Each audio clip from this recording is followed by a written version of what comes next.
Hey everyone, and welcome to this explainer. Today, we are embarking on a truly fascinating 3,000-year journey into the linguistic history of the British Isles. We're going to explore exactly how migrations, invasions, and massive cultural shifts built the very words we are using to communicate right now. It's like a giant puzzle.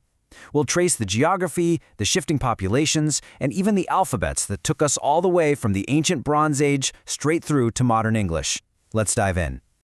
All right, let's take a quick look at our chronological roadmap for today. We'll cover 1. The early Celtic foundations. 2. Romans bring the Latin word. 3. The Anglo-Saxon transformation. 4. Vikings and Norman conquerors. 5. The Great Vowel Shift. And 6. The modern linguistic landscape. Starting right off with Part 1, the early Celtic foundations. There is a staggering number to consider right out of the gate: 90%. According to a 2018 archaeogenetic study, the spread of the bell beaker culture into Britain in the early Bronze Age caused a massive genetic shift. Between 2400 and 2000 BC, about 90% of Britain's gene pool was literally replaced. Populations with early European farmer ancestry were largely swapped out by people with Western steppe herder ancestry.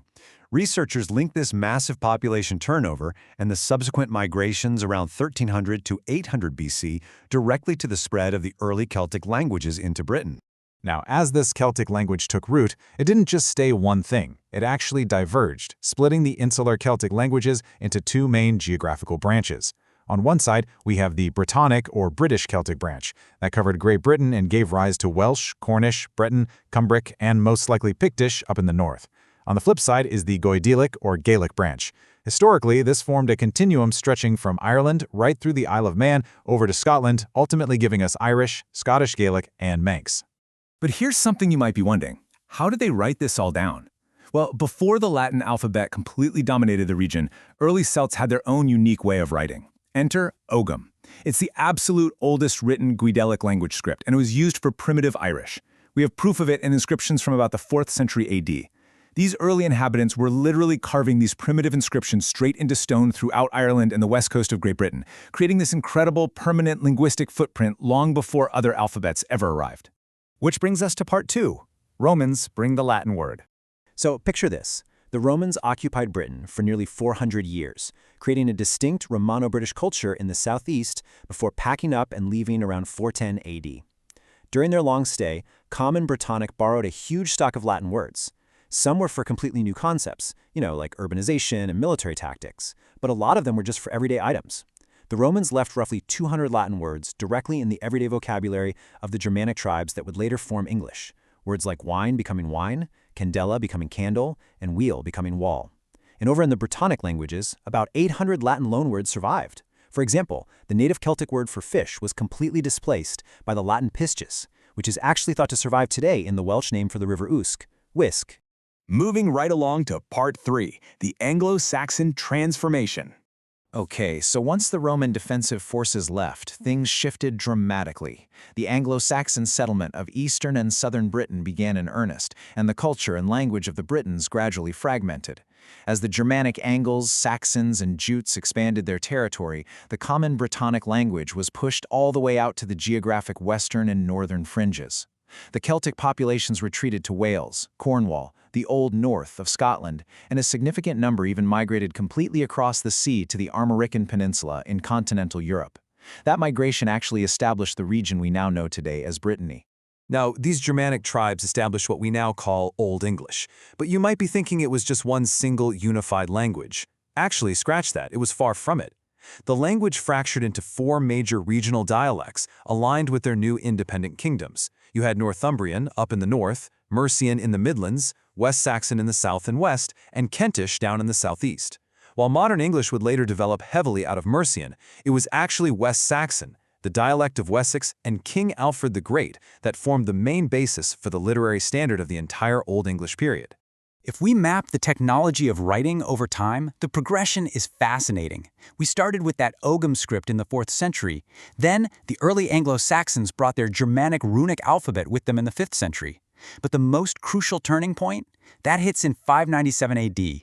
Bishop Augustine and Christian missionaries arrived, bringing vast amounts of Latin vocabulary through their religious texts. They permanently replaced runic writing with the Latin alphabet. Yes, the very same alphabet we are using today. They also enriched our everyday lexicon with Latin-derived words like school, mass, and monk. Part 4. Vikings and Norman Conquerors. Things are about to get chaotic. Starting in the 8th century, Vikings plundered and settled large territories, creating the Danelaw. Here's where the linguistics get super interesting. Both Old Norse and Old English were highly inflected synthetic languages. That basically means the word endings dictated all the grammar. But imagine trying to talk to your new Viking neighbors when the word endings are completely different. It caused massive confusion. The result was a substantive, almost democratic erosion of inflections.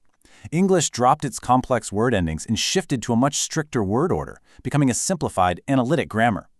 Old Norse profoundly streamlined the very structure of the English language. It was a real game changer. But the Nordic tribes didn't stop at just simplifying the grammar.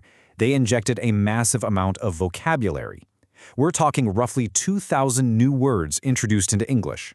And these weren't high-minded, elite concepts either. These were fundamental everyday terms. Words like anger, awkward, cake, dye, egg, and freckle. There is a very, very high chance you used some Viking vocabulary this very morning without even realizing it. And then comes 1066, the Norman Conquest. This was a catastrophic linguistic shift that absolutely ended the Old English era. The Normans installed Anglo-Norman French as the language of the ruling elite, the law, and the government, while English just remained the language of the commoners. This is exactly what gave English its famous dual vocabulary. Think about it. The Germanic Anglo-Saxon words relate to the farm and everyday life, words like pig, calf, freedom, and house. Meanwhile, the Norman French words represent the elite dining table and administration, words like pork, veal, liberty, court, and judge. All right, Part 5. The Great Vowel Shift.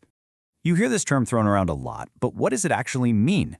Well, the Great Vowel Shift was a massive, systematic change in English pronunciation. It kicked off in the late 14th century and wrapped up by the 17th century.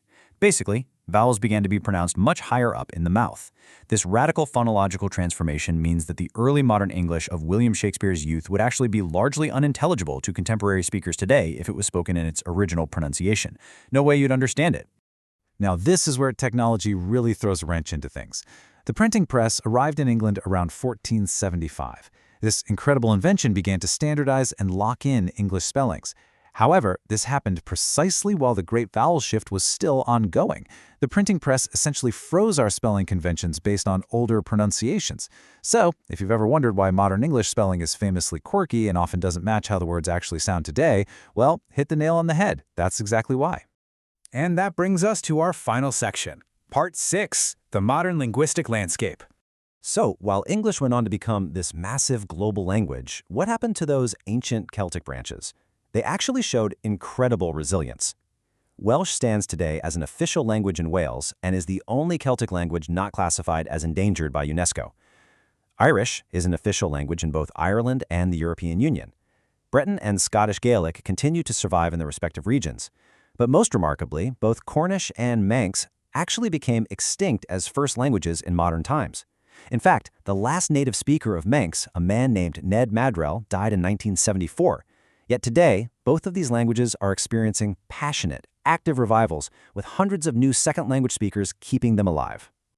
Wrapping up this explainer, looking back at this incredible 3,000-year linguistic journey, it really begs a fascinating question.